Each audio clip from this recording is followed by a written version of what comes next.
Amma sochii lama asitti baddii osoo hin ta'in viidiyoo kana ilaal har'a boru sun jedhi dhugaa jirtu namni yoo rakkoo adda addaa qabatte an duraan jaalallee sin qabu jaarsa sin qabu neerumnes nam tokko harkaan qabatee beeku naan jirti yoo akka carraa waa balleestee duraan badii qabattee sodaate.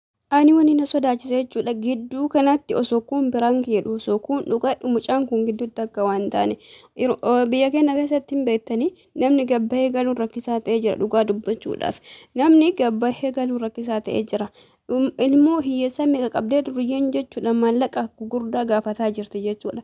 Wallah waa kana keessa kan buune dumeessi asii kun kaameeraa waraabu kun viidiyoo waraabu intalli kun jidduutti duriyyeen qabee akka hamtu keessan galchine dhugaa isiniin jedha ilmoo hiyyeessa meeqa qabdee duriyyeen jechuudha milishaan gandaa qabdee maallaqa gana umbisi 300 ani ijoollee ila miidiyaa kanarra beeku nama 300 gaafatan jechuudha ka gurra kiyyaan dhage ilmoo daa'ima waggaa 15 jalaa qabanii jechuudha.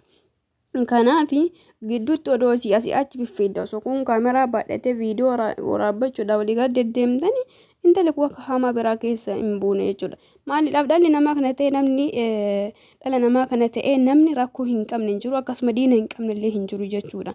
Jidduu kanatti ammoo carraa bantaniif diinaadhaan akkasuma ammoo hamtuun taane keessa wal buustan jechuudha. Ani intalas ta'e taanaanis mucaas ta'e taanaanis anaaf takka ijoollee Oromooti ijoollee teenya osoo fuudhanii waliin jiraatanii jireenya bareedu walirraa bareedan dhugaa dubbachuudha.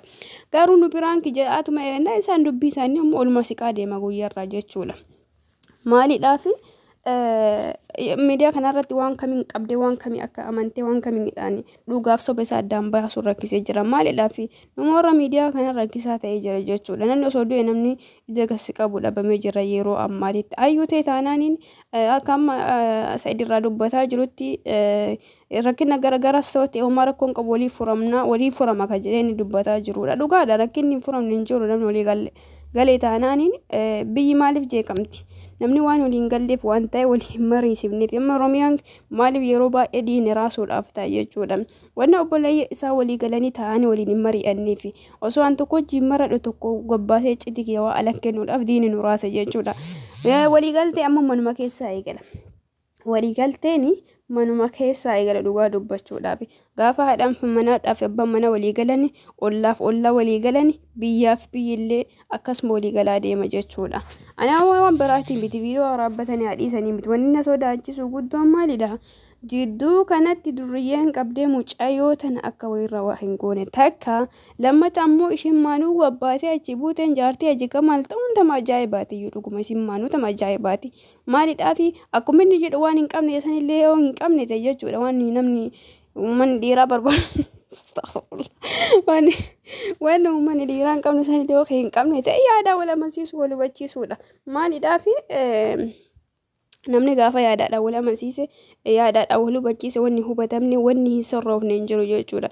Jireenyi yeroo baay'ee maaliif jeeqama isiniif fakkaate? Anatu irra beekaadhaa fi akkasuma immoo wassodaa waan keessa ofii yookiin keessa ofiitti onni kan keessa dhagame teetee tasgabbiidhaan nama ibsuu dhabuudha. Inni sadaffaadha fedhinnaa waa ibsachuu kana irratti hanqina qabaachuu osoo akkana godhee kana wayyaa osoo yaada kana ibsee fi baduu naa wayyaa inni biraa jechuudha inni guddoo fi hamtuudhaan jechaa fi gocha namaa dhaga'uudha. Jechaaf gocha namaa gaafa dhageeffatti qilee baddee beekadhu. Gochaa fi jecha namaa gaafa dhageeffatte ati qileerraa baddee beekadhu. Kanaaf jireenya kee keessatti murteessaas ergasiiti sirraadhaan gadarbe abbaan mana kan keetu sirra jireenya keetira murteessa jechuudha. Dhugaa rabbi waan taane keessa waliin buusina. Kun akka hoolaa ganda keessa deemee ayyuu jedhaa iyya kun asii kaameraa waraaba jina jaankaaf jinni wannuma ishee dubbata jechuudha. Anna ajaa'ibe mucaa ooftanii diinatti akka hin kennine dhugaa rabbi. Maal jedha jan tokko ooftee loongana abba fiddamoo maali alloo jaana fiddamoo abba fiddamoo ammaa gooytu jiru walumattuu jechuudha. Deemee akkuma Oromoon jedhu sinne maraa olii allaatiin duuti lafaa jedhan. Martanii waan hin taane keessa akka hin galle jechuu barbaadeetan. Yoo silaa walii galtanii biraan kee dalagaa jirtan homaa miti uummanni Oromoo isinii miti isinii ijoollee keenya kanaa miti uummata qomceessaniif iyyuu ni dhiisan jechuudha. Maaliidhaaf?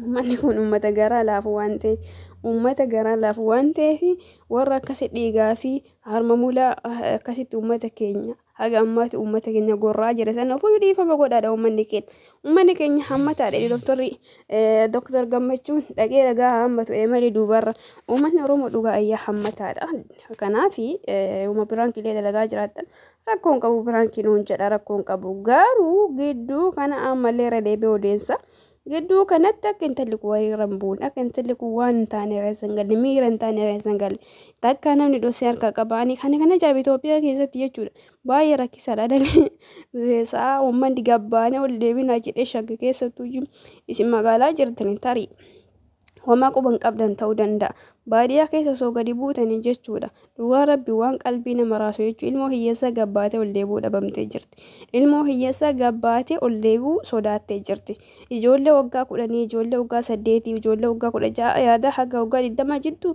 10 jiddu ijoollee dargaggeeyyiidha akka maaliitti soqa warqii lafarraa baasa saniititti soqan jechuudha duriyyeen sottee kun warra halkanii jedhaa kun warra guyyaa jedhaa dhalaa taate dhiira taate jechuudha.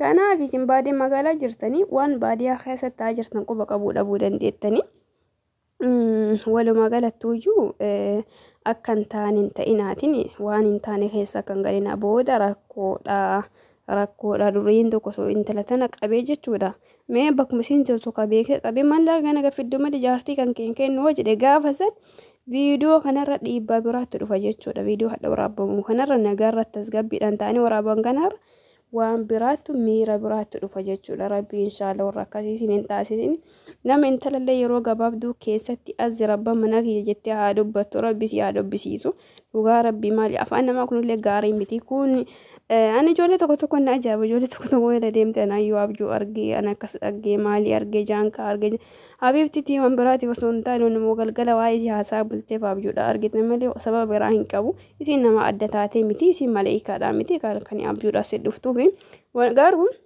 halkanii guyyaa waa isii yaadduuf viidiyoo isii waa yaadduuf silaafuu abjuu wanumati galgala sorrafin yaadde galgalallee si dhufti waan ta'eef guraftullee si dhufti waan ta'eef kanaafi waan hin taane keessa galtanii warra abjuu hiikullee hin ta'inaa jechuu barbaadeetti ijoollee keenyaani wallahi rabbi isinii haa laaffisu dhugaa dubbachuudhaaf rabbi isinii haa laaffisu dhugaa rabbi nama jibbisiisallee nama ajaa'iballee soba jechuudhaaf isa rakkisaadha dhuga jechuudhaaf isa rakkisaadha rabbiin inshallah isinii haa laaffisu hunda keessanuu dhugaa rabbi isinii haa laaffisu jidduu keessanitti nagaa haa bu'u jidduu keessanitti barakaan haa bu'u jidduu keessanitti wanni gaarii wanni miidhagoon haa bu'u jennee du'aa isinii kadhanna uummanni Oromoo hammataadha ammanne jiraatna isiniin biti abbaa fedhee fuun dhiibna piraankiilee ta'e taanaanii diraamas ta'e taanaan nutti hima abshiroo uummanni Oromoo kanaa miti kana warra mormaa fi harka murasanii hudhiise wajjin jiraataadha waan ta'eef akkasii uummata qashtii gara Soomaaliyaa